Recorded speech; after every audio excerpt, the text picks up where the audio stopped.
The woman needed healing of that dreaded disease. Her money brought physicians, but only Jesus could bring relief. And though her last thread of hope was worn down to a strand, her heart held on to faith till she could touch him with her hand. And when you're hanging by a thread, you can climb life's mountain, though the cliffs are rough and jagged. You can call. If you should slip and reach rope's end, you'll find the hem of his garment. So don't let go of that last thread of hope. Is that you holding on to a frayed and fragile faith? Are you clinging to the rocks above the canyons of dismay? Reach out for the lifeline, it will never break in two. Hold fast and don't lose heart, for once again he'll pull you through. And when you're hanging by a thread, still you can climb life's mountain, though the cliffs are rough and jagged. You can call. If you should slip and reach rope's end, you'll find the hem of his garment. So don't let go of that last thread of hope. If you should slip and reach rope's end, you'll find the hem of his garment. So don't let go of that last thread of hope.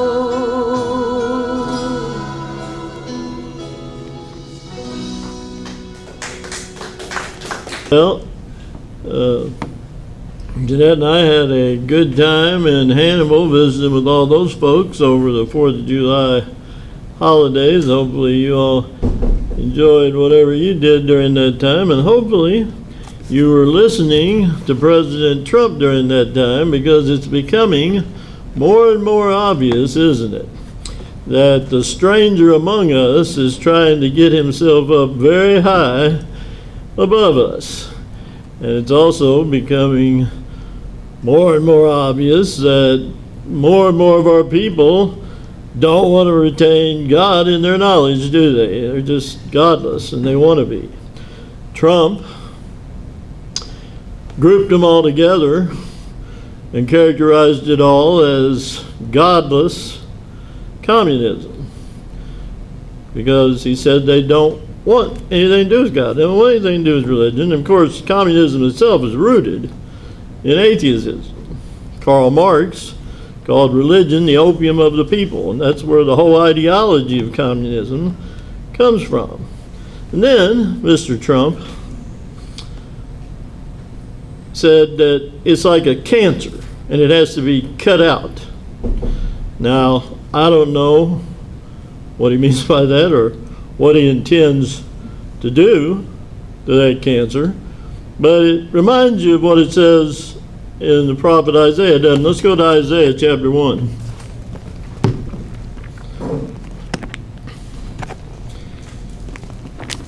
Now, Isaiah doesn't pull any punches here. Verse 2 of Isaiah chapter 1 says, "Hear, O heavens, and give ear, O earth, for the Lord has spoken.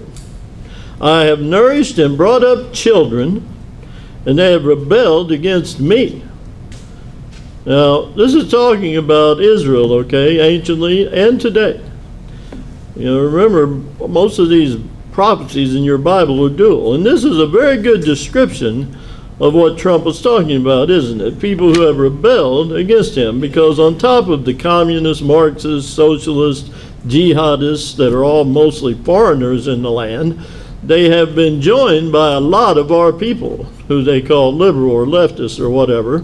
And they're basically godless people who have rebelled entirely against God and don't want anything to do with God. The ox, he says, knoweth his owner, and the ass his master's crib. But Israel, and basically he's including all Israel in this, and I'll get to that, does not know, my people does not consider. And so as far as God's concerned, Israel's like a donkey or a cow who doesn't realize where all of his food's coming from. You know, if you feed an animal every day, even if it's a cat or a dog, they'll acknowledge your presence and they're grateful for what you're doing. But according to God, Israel doesn't consider that at all. They just take that for granted. They're like an animal that would come out to get his dish and look at you like, "Who are you? I'll bite you and tear you to ribbons," right? That's the attitude they have towards God. It says, "Ah, sinful nation," talking about our people, "a people laden with iniquity, lawlessness, a seed of evildoers," not people who are doing good, "children that are corrupters," not godly at all. "They have forsaken the Lord. They have provoked the Holy One of Israel unto anger. They are gone away backward." The exasperation and outrage that Mr. Trump expresses is probably nothing compared to the outrage and exasperation God feels about our people today. "Why should you be stricken anymore?" What's this talking about? "You will revolt more and more. You'll keep on rebelling. The whole head is sick and the whole heart faint." Now God is starting to use an analogy of a sick patient, right? Who, like Trump described, has serious illness like cancer. "From the sole of the foot even unto the head there is no soundness in it, but wounds and bruises and putrefying sores. They have not been closed, neither bound up, neither mollified with ointment." This is a description of the state of the United States today. A sick patient laying in a hospital bed on life support with tubes in it, on being monitored by every kind of machine you can think of, about to expire, sick from head to foot, all kinds of putrefying sores and wounds all everywhere you look. And so Mr. Trump has got his hands full, because no matter which sore or wound he starts to deal with first, there's more to come, isn't there? And on top of all the people who I've already mentioned that are such a problem in the land, you've got the rest of the population immersed in the Babylonian mystery religion, which is also a cancer and a sore that Mr. Trump doesn't even recognize, probably thinks is a good heartbeat, right? Now, this is not something that can be ignored for much longer. And I wore this tie today because it has an eagle on it, like the one I wore before, only a little bit different. And then this eagle is carrying a sign that says, "In God we trust." Now that's the motto of the United States, but it's probably only true about us, isn't it? Our nation doesn't trust in God. That's the motto of the United States, but if they really trusted in God, they'd be here, wouldn't they? And if Mr. Trump and our other leaders don't more forcefully start dealing with these people who'd like to kill us and stop what we do, then that prophetic eagle that I talk about from time to time may decide that it's time to take God's people somewhere safer. You know, this is a big world, and we're a small group of people. It wouldn't take that eagle very long to spot an area big enough to keep all of us safe for a few years. And as John pointed out a couple weeks ago, God has 1,000 different ways of delivering you. And unless you and I are to be honored with martyrdom, like Christ and the apostles, Stephen and others, and a whole list of others, then you can expect God's deliverance in some form or fashion, as John pointed out in that sermon a couple of weeks ago. Jeanette and I watched a movie last weekend, which was very entertaining. It was called Androcules and the Lion. Has anybody here ever saw that? It's an old movie. It's very entertaining. It was about Christians being fed to the lions, and this character named Androcules had helped this lion in the jungle because he had a thorn in his paw and he was hurting and couldn't get it out, and Androcules took it out, and him and the lion became friends. And then when they're marching all these Christians into Rome to throw them to the lions, when they threw Androcules out there, it was that lion that came out to eat him. And when he saw Androcules, he said, "Oh, that's my friend." And he went up and started loving on him and kissing him. They were dancing in the Roman Colosseum. And it so infuriated the Roman leaders and befuddled them that they decided to let all the Christians go. Like John says, God has 1,000 different ways of delivering people, if he so chooses, doesn't he? When they were marching these Christians in to the lions, the soldiers who were marching them in were really also infuriated because they were singing "Onward Christian Soldiers," which I don't even know if that was a song that Christians sang at that time, but they're singing that in this movie, being marched into Rome, and it made the soldiers angry that they were happy that they were going to their death. And so this one soldier told him, said, "Hey, if you're going to sing that song," he said, "you need to add, 'and we were fed to the lions.'" And so they started singing, "We got fed to the lions, we became their dinner." and one would look at the other and he'd go, "I'm the bread," and the other would say, "I'm the meat, I'm the mince pie." Pretty hilarious, really. And unless you and I are chosen for some high honor of martyrdom, you can expect that this eagle that's prophetically portrayed in your Bible will find a way to deliver you like he did ancient Israel over and over again before the modern nation of Israel that we all live in today was created, which basically God is empowered to be able to defend itself so far. And so, you know,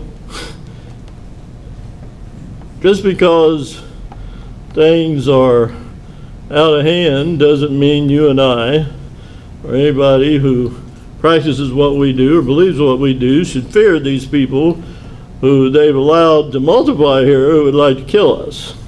Because that's not what's prophesied to happen. Or at least I don't think it is. And I'd be hard-pressed to believe that all these people who are being allowed into our borders are any real threat to you and me. That said, it's pretty obvious, isn't it, that all of these things are real indications that we are, obviously living at the time of the end and the precipice of Jacob's trouble. And just the very fact that we're talking about things like that proves that that's the time we live in. What isn't obvious about the times that we live in is that this work and your presence here today and your participation in the work that we're all involved in is actually the sign that Christ said the end was here. But when you come in here every week, or you go to some other little group, because there's thousands of little groups now, you don't say to yourself when you walk in there, "Wow, I'm witnessing Matthew 24, verse 14, taking place right before my eyes," do you? Because for the most part, the way we think is that, well, the parent group, which was a much larger bunch of people with a lot more resources and apparatus, did that, and now we're just waiting for the end, right? But is that the truth? Is that how we should think of it? Because that's really not true, and I'm going to show you why. Let's go to Matthew chapter 24 and verse 14. These are verses that the church has proclaimed for years and was doing to the best of its ability to accomplish and fulfill. Now, you're all familiar with this. And this gospel of the kingdom shall be preached in all the world for a witness unto all nations, and then shall the end come. And so when this happens, the end's on the way. Now, did this happen during the days of the early church? No way. Did it happen during the days of the large organizations that the parent organizations that all these little groups that existed, they came out of? Well, let's see what this says and ask ourselves if that happened. And this gospel, the first thing you need to realize about this is the word gospel means good news. And the best news mankind, or you or I or anybody, ever received is that Christ and the saints are about to take this place over and establish God's kingdom on this earth. Nobody could have any better news than that, because this world is running out of options and solutions, isn't it? So that's the first thing you need to keep in mind. And the flagship message of all these little groups, including this one, is that message. That's the flagship message of the old parent organization. That's the flagship message of this organization. That's the flagship message of every little group that has sprang from that parent organization. And there are thousands of them. And most of them have websites that have that flagship message posted. And so that message was going out then. It's still going on now. Then the next thing it says is for a witness. Now, if you are subpoenaed to appear to testify in a court trial, when you get there, they swear you in to tell the truth, the whole truth, and nothing but the truth, right? And you're not there to persuade the jury or to convince the jury. You're just there to witness and answer the attorney's questions so that the jury will know the facts, right? That's exactly what we're called to do in regard to this flagship message about the gospel, and that's exactly what we do. We don't go out there and try to convert people. You know, we don't look at the jury and go, hey, listen, you need to pay attention to this, and you better watch it. We don't do that. We just say, Christ is coming, the kingdom of God's coming, and let them do what they want with it. Exactly like a witness in a court trial. It's not our job to convince them of anything. It's our job to tell them what God is about to do, and that flagship message is what God's about to do. Then it says, unto all nations. Now here's where the rubber meets the road about whether or not this was fulfilled or whether it's being fulfilled today. All nations, it means all nations. Now, I've explained before that a nation is just a family grown large that started with two people, just like all of us probably sprang from Abraham and Sarah.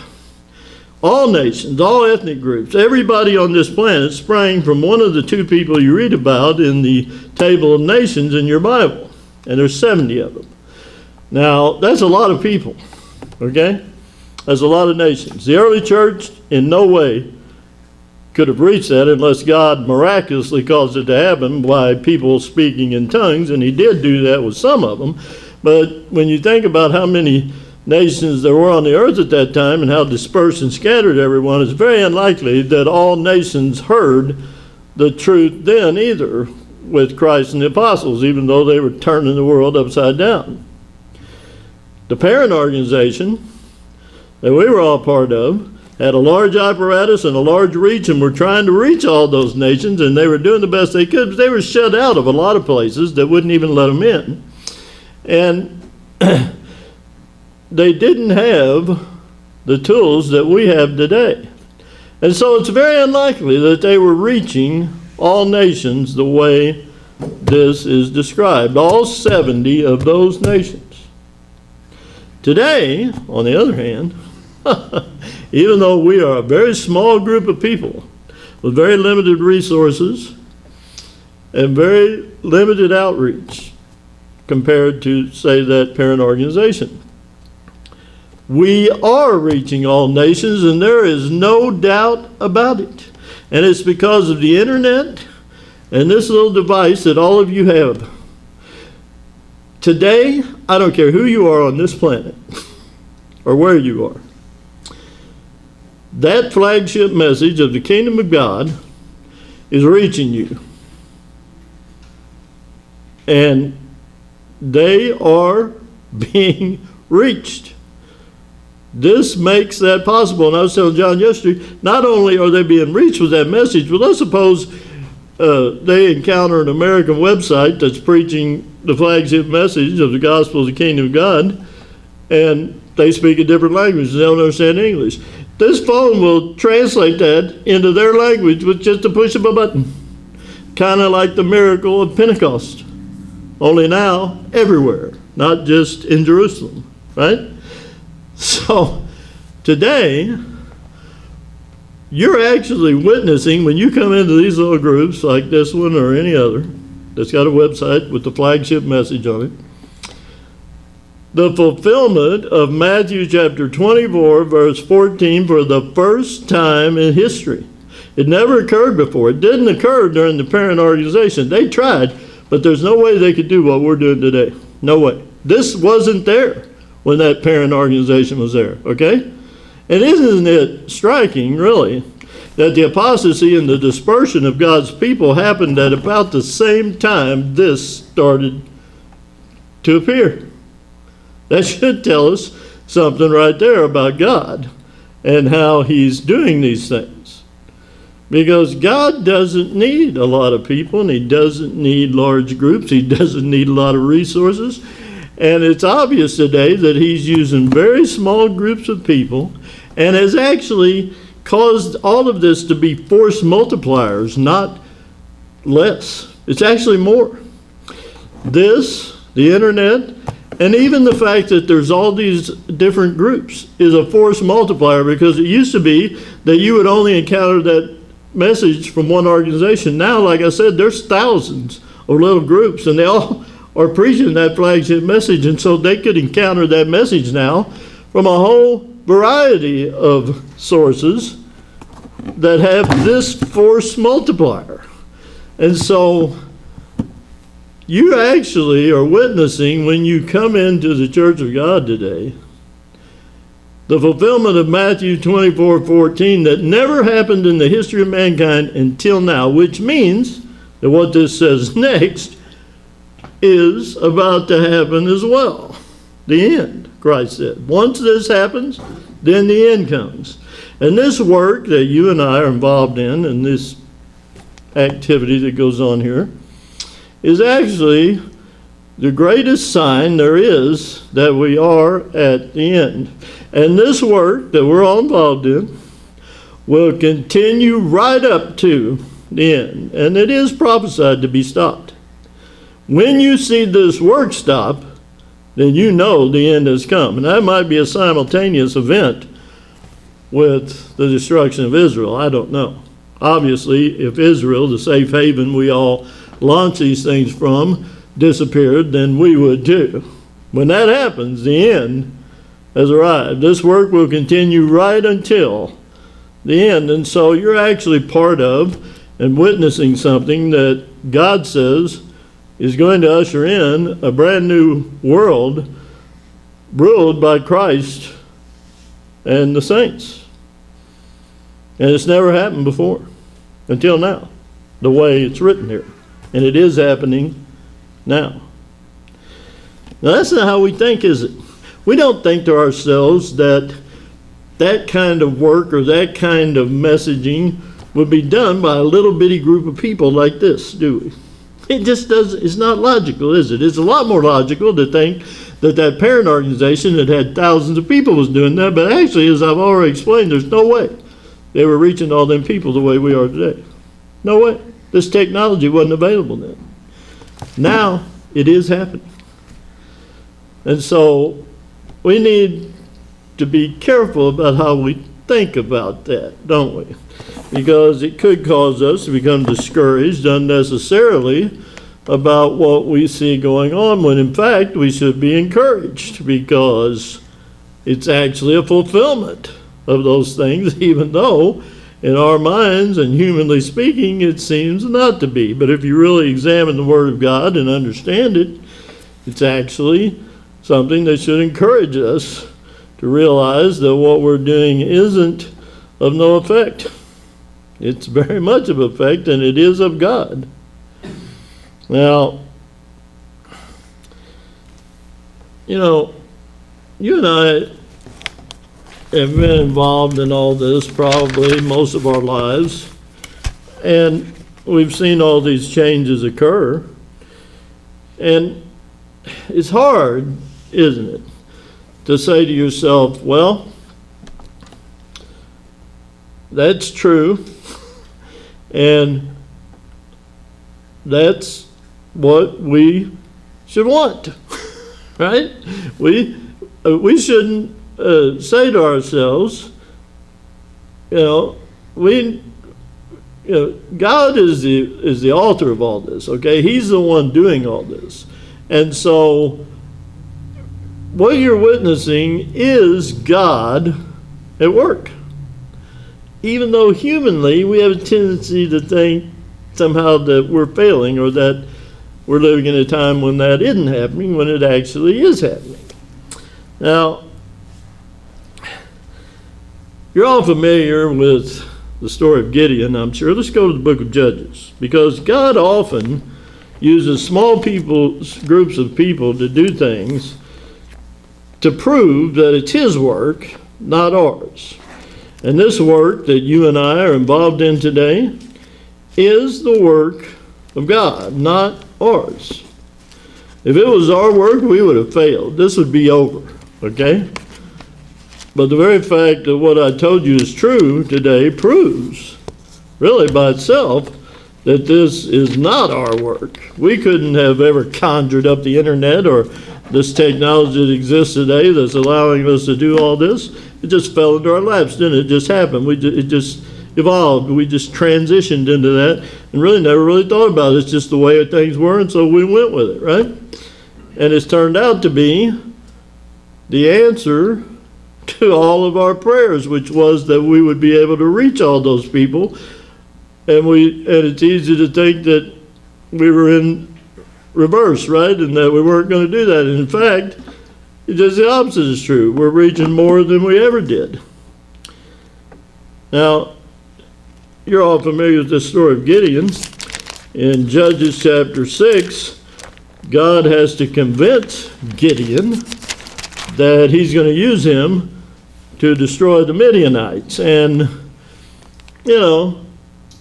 humanly speaking, Gideon didn't think of himself that way, and God had to do a series of miracles to convince Gideon that he was the guy, because Gideon was like a lot of us when you get called into the church. Why me? There's a lot of people more religious and more qualified for that kind of thing than me, right? And then God does a few miracles, and pretty soon you come to grips with it and terms with it, and you're here, right? Well, that's the way it was with Gideon. Gideon was reluctant to believe that he was the guy that was going to lead Israel against the Midianites and destroy them. But God told him plainly that he was. Now let's begin in verse 7, or chapter 7, because then we see why God chose him. Then Jerubbaal, which is Gideon, and all the people that were with him rose up early and pitched beside the well of Harod, so that the host of the Midianites, and this says host, which is a large group of people who were allied with others, like the Amaleks, the Amalekites and all them, enemies of God. Host of the Midianites were on the north side of them by the hill of Moreh in the valley. And the Lord said unto Gideon, the people that are with thee are too many for me to give the Midianites into their hands, lest Israel vaunt themselves against me, saying, mine own hand has saved me. God didn't want Israel taking credit for what he was getting ready to do. He wanted them to realize that it was him destroying the Midianites and not them. So he's telling them, send people home. Now therefore, go to, proclaim in the ears of the people, saying, whosoever is fearful and afraid, let him return and depart early from Mount Gilead. And there returned to the people 20 and 2,000, and then there remained 10,000. So they started with 32,000 people. First they send home 22,000. Then notice what God says, and the Lord said unto Gideon, the people are yet too many. Bring them down into the water, and I will try them for thee there. And it shall be that of whom I say unto thee, this shall go with thee, the same shall go with thee, and of whomsoever I say unto thee, this shall not go with thee, the same shall not go. So he brought down the people under the water, and the Lord said unto Gideon, everyone that lappeth of the water with his tongue, as a dog lappeth, him shalt thou set by himself, likewise everyone that bowed down upon his knees to drink. And the number of them that lapped, putting their hand to their mouth, were 300 men. That's all. But all the rest of the people bowed down upon their knees to drink water. And the Lord said unto Gideon, by these 300 men that lapped will I save you, and deliver the Midianites into thine hand. Let all the other people go every man into his place. 300 out of 32,000. That's not even a tithe of a tithe. Okay?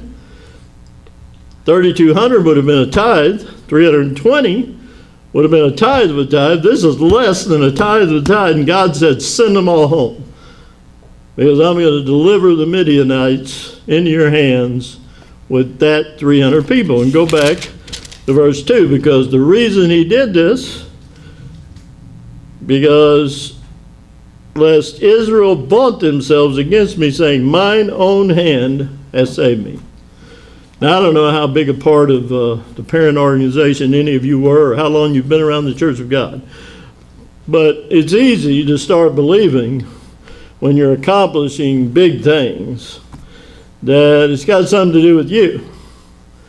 And it can lead to a lot of trouble, can it? And a lot of actually failure, because you forget whose work it really is, right? And just like God sent these Midianites home, because he didn't, or these Israelites home, because he wanted them to realize that destroying the Midianites was his work, not theirs. The same is true today about the church. God has sent many people home. I was familiar and friends with a lot of people who are no longer part of anything to do with the churches of God or the work that we're all involved in, but a lot of them are in a lot of these other groups. But none of them are part of that group anymore, are they? And it's like God sent them home, because he wanted everybody to realize, I think, that this was his work, not ours. Because it can become easy to start believing that there's something special about us, right? And then one of the common, I think, spiritual poisons at some of the groups I've been in over the years, and some of the things I've experienced, is that attitude that there's something special about them, or that, you know, and if you read the warning to the Laodicean church in Revelation, it talks about being spiritually puffed up and, you know, sure of yourself and full of yourself, or whatever you want to call it. And it's not a good attitude. And so God has pretty much destroyed that attitude today, I think, with all these little groups, because I don't see that attitude as much as what I saw years ago. Because people realize now, I think, that this is the work of God, and whatever happens is going to happen to him, and everybody better be humble and submitted and, you know, glad to be here and happy to be part of it, because it's, you know, humanly, we all failed. It didn't happen, you know, in spite of the best plans of the giant organization, or any of the organizations really that have sprang up since then. If it succeeds, it'll be because God is causing it to succeed. And he is causing it to succeed, as I pointed out. And he's doing it in a lot different way than we would have done it ourselves or expected for it to happen. Because we would have all thought we were supposed to be out here bringing people in by the droves, right? That's not happening, and God is satisfied with what's happening. And as I pointed out to you, the work of the church is getting done, and it's getting done for the first time in history with the smallest probably group of people ever. I mean, no matter what kind of group you walk into today, there's not a lot of people there compared to what there was. At one time, there was 150,000 people and more maybe in the Worldwide Church of God, right? A tithe of that would be 15,000. A tithe of a tithe would be 1,500. And none of these groups are that big today. And if you added them all up together, including some of the larger groups with the smaller groups, you wouldn't come up with a tithe of a tithe, or a tithe of the original amount. And so God has sent people home to show people that He don't need people to do this. He just needs everybody to stay the course and do what He tells them to do, and not come up with their own ideas, right? And do it their own way.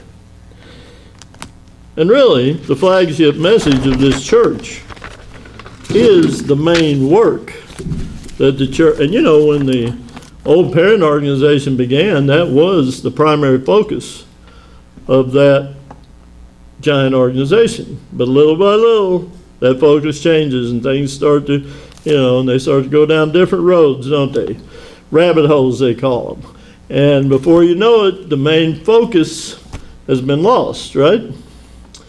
Now God's got thousands of groups out there with that message, so that even if the individual groups lose sight of what they're supposed to be doing, it's there. It's their flagship message.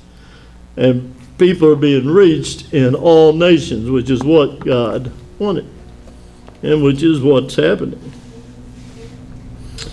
Now, as America continues to celebrate its 250th birthday, America would do well to remember that this nation also started with a very small group of people who shouldn't have been able to accomplish what they did, because God was behind it, and it was created by God. It was actually God's work.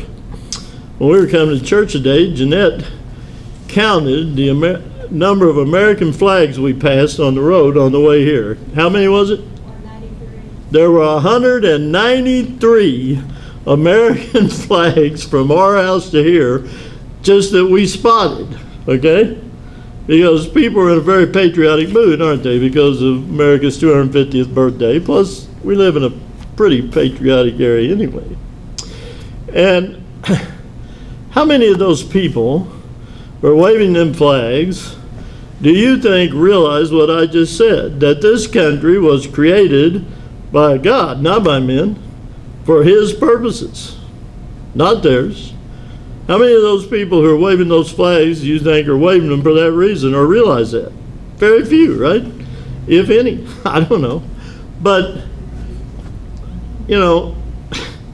even if they don't understand Bible prophecy like we do, which makes us understand that, there's plenty of witnesses to that during the American Revolution and in the history books that should make them realize that their country is a work of God, not of men. I'm going to read you some things that most Americans probably aren't aware of or haven't heard maybe since they were in grammar school or whatever, if they heard it at all. And today they probably don't hear it at all, especially the younger people.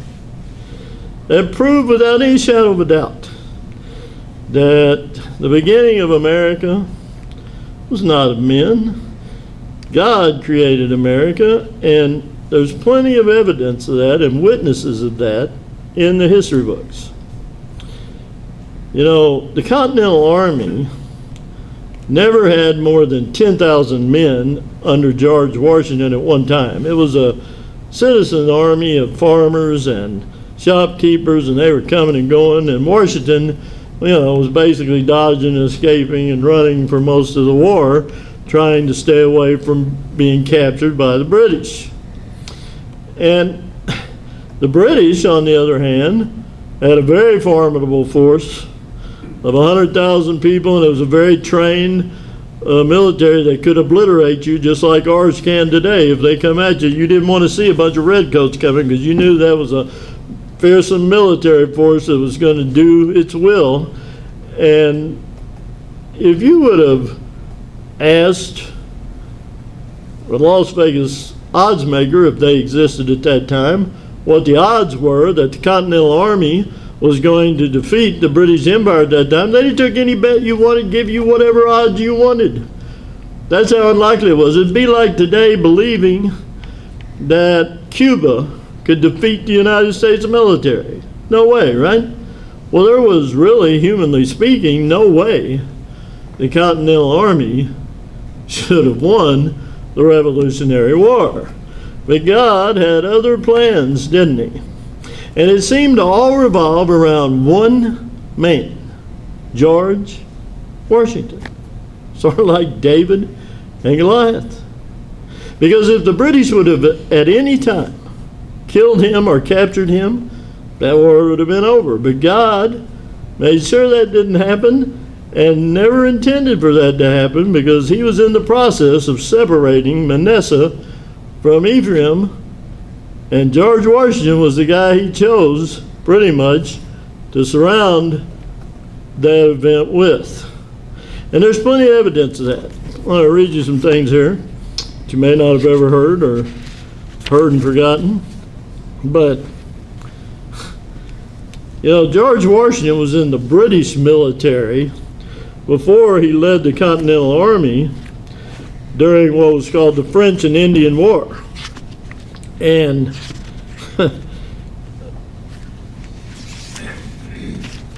it was a disaster for the British Army. Their general, Braddock, was killed. They were defeated. Washington was reprimanded because they didn't like the fact that they had lost this battle, blamed it on him. Really wasn't his fault. And years later, after that battle, and this is 20 years before the American Revolution ever occurred. 20 years before that.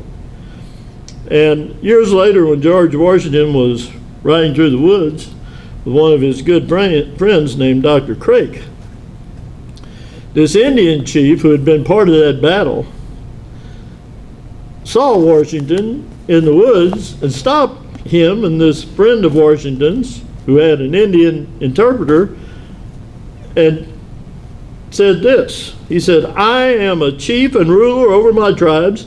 My influence extends to the waters of the Great Lakes and to the far blue mountains. I have traveled a long and weary path that I might see the young warrior of the great battle." He came to see George Washington. He calls him the great warrior of the great battle, and they lost. He says, "It was on a day when the white man's blood mixed with the streams of our forest, and I first beheld the chief," called Washington a chief, like himself. "I called to my young men and said, 'Mark, you tall and daring warrior.'" They were going to kill Washington because they knew that he was the one that was keeping them from winning. "He is not of the red coat tribe. He hath an Indian's wisdom, and his warriors fight as we do, himself alone exposed. Quick, let your aim be certain, and he dies. Our rifles were leveled, rifles which, but for you, knew not how to miss. 'Twas all in vain." He and every man there aimed at Washington, all in vain. "A power mightier far than we shielded you," telling the interpreter to tell Washington this.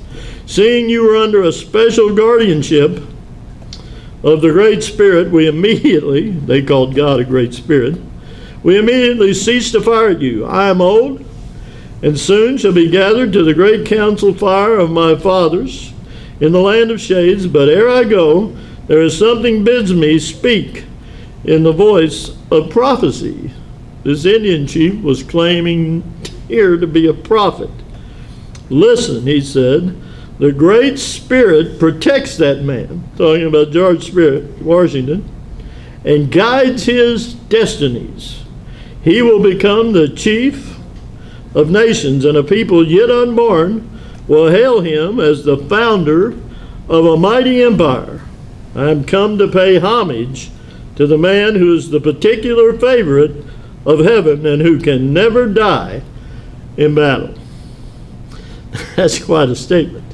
And some people may think, well, that guy didn't know what he's talking about, but it turned out to be true, didn't it? And a warrior who was part of that battle at that same encounter with this Indian chief told Washington through this interpreter that there was no way he could be killed with a bullet. He said, we had 17, in other words, he had an AR-15, he had Washington in his crosshairs 17 times pulling the trigger and couldn't bring him down.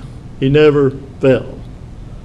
That's what this Indian warrior's telling them to confirm what this Indian chief is talking about. God had put his hand on George Washington and had decided 20 years before the American Revolution that he was going to be the guy he used to separate Ephraim from Manasseh.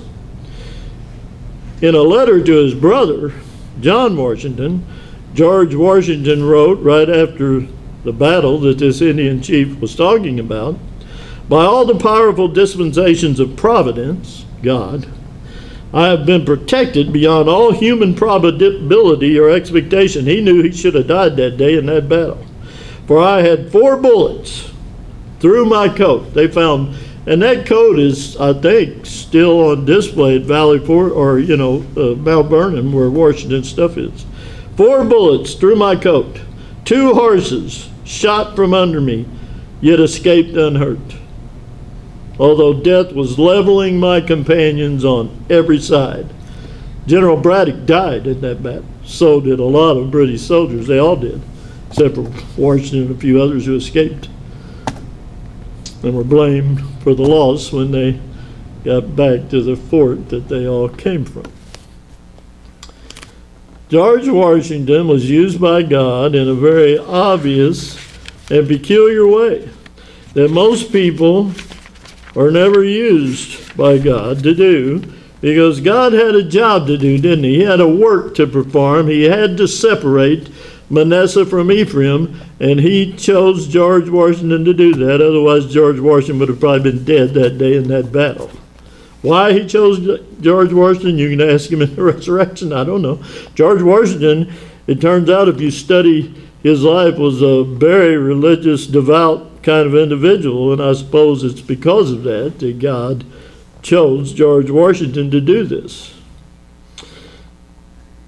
In 1778, which would have been two years after the Declaration of Independence, 3 years really after the war started, which had started really a year before that, George Washington wrote to his army from Valley Forge. He said, it having pleased the almighty ruler of the universe to defend the cause of the United American colonies and states, and finally he's given, God the credit for this, and finally to raise up a powerful friend among the princes of the earth, talking about the fact that the French were going to join the fight, to establish our liberty and independence upon a lasting foundation. He recognized all throughout this war that the hand of God was guiding the events that were taking place. To Brigadier General Thomas Nelson, that same year he wrote, the hand of Providence, this would have been 3 years after the war started, has been so conspicuous, in other words, so visible, so obvious in all this, that we must be worse than infidels if we don't believe it. They had witnessed these things firsthand. They knew that God was winning these battles, not them, and that they would have been overtaken easily by the British Army otherwise.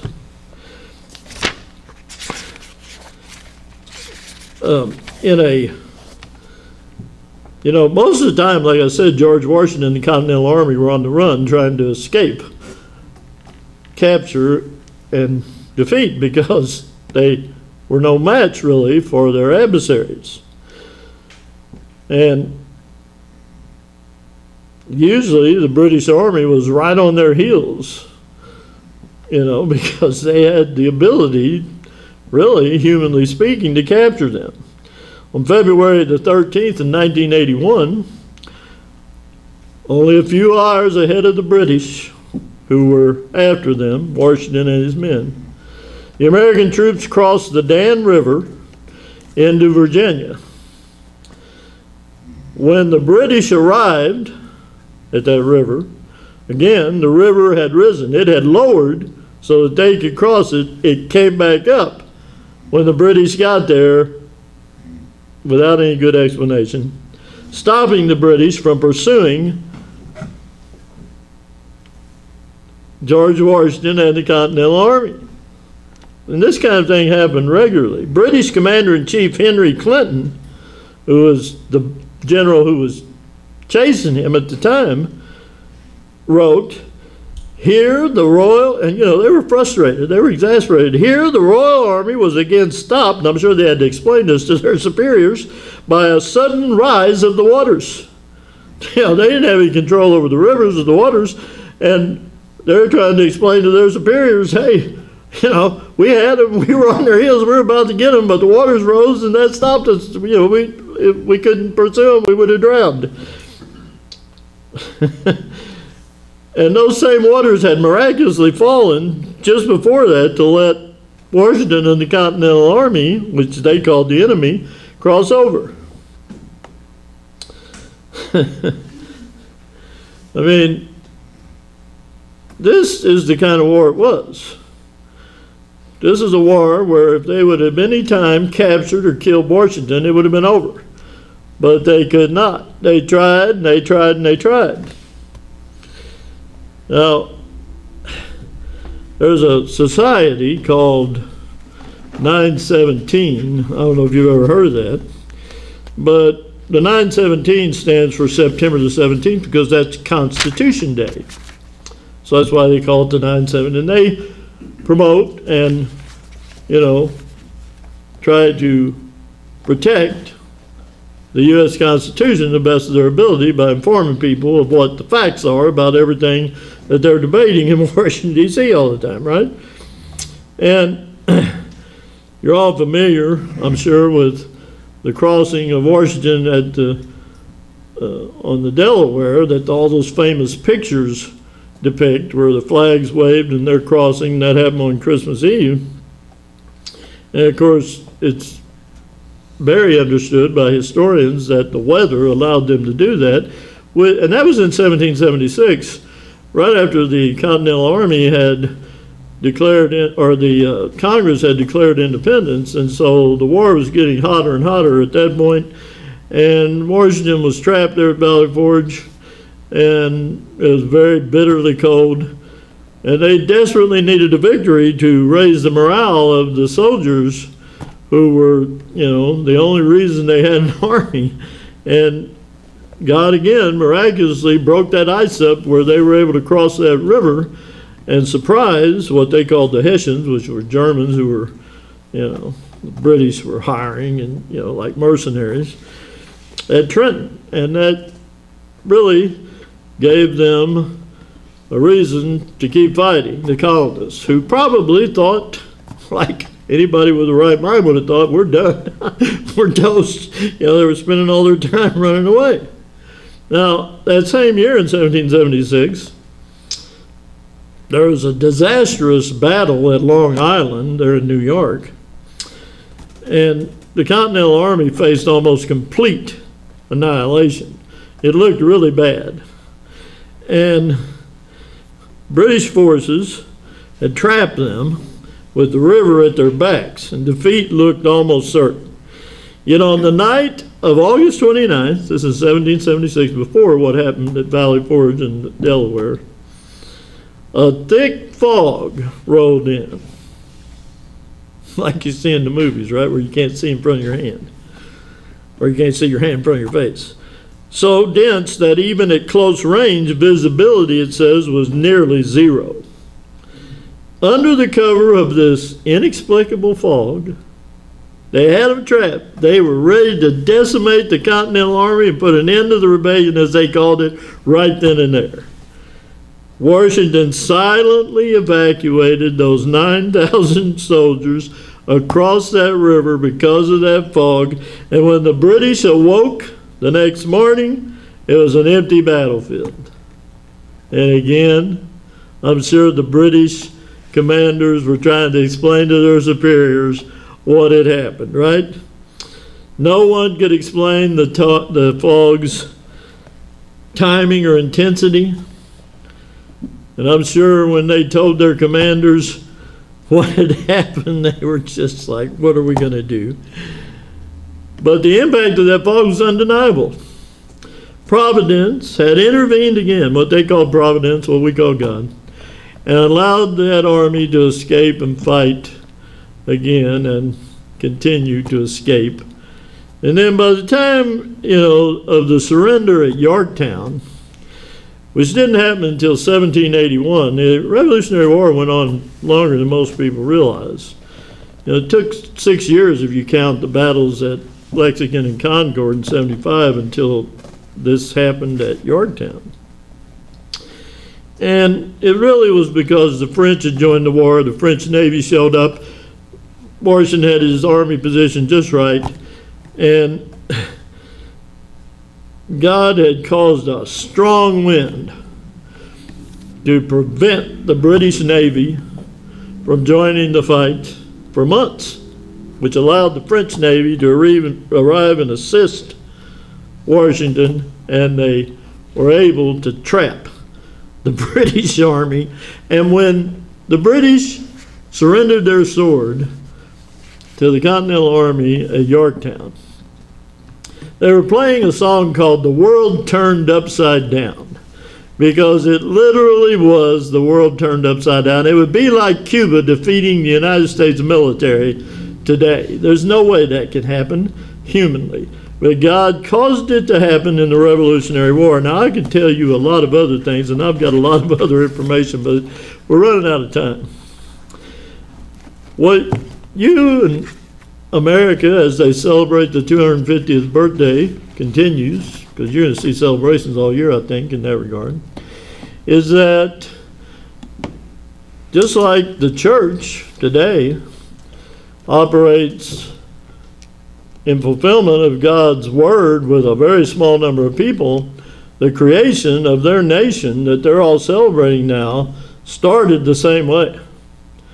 And only is here because of God's intervention. Otherwise, they would have all still be speaking like a Brit. It's just how unlikely all that really was. The Church of God started with 12 men who turned the world upside down, so much so that Satan had to create a great false church and a giant misinformation campaign to counter the witness that's been going on from then until now, that's still going on, that you're a part of. But when that witness stops, and we could all very well live to see that, when that witness stops, the end will be here. And you, when you come in to this little group or any little group today, are actually witnessing the fulfillment of Matthew 24, verse 14 for the first time in history, which means clearly that you and I are living at the prophetic end. And when Satan is able to stop this work, then the end will come and God's kingdom will finally be ushered in, which is the flagship message of this church. And I encourage all of you to continue to support the preaching of that good news, which is the only hope mankind has of escaping the trouble all around him as we wait on Christ to rule all nations.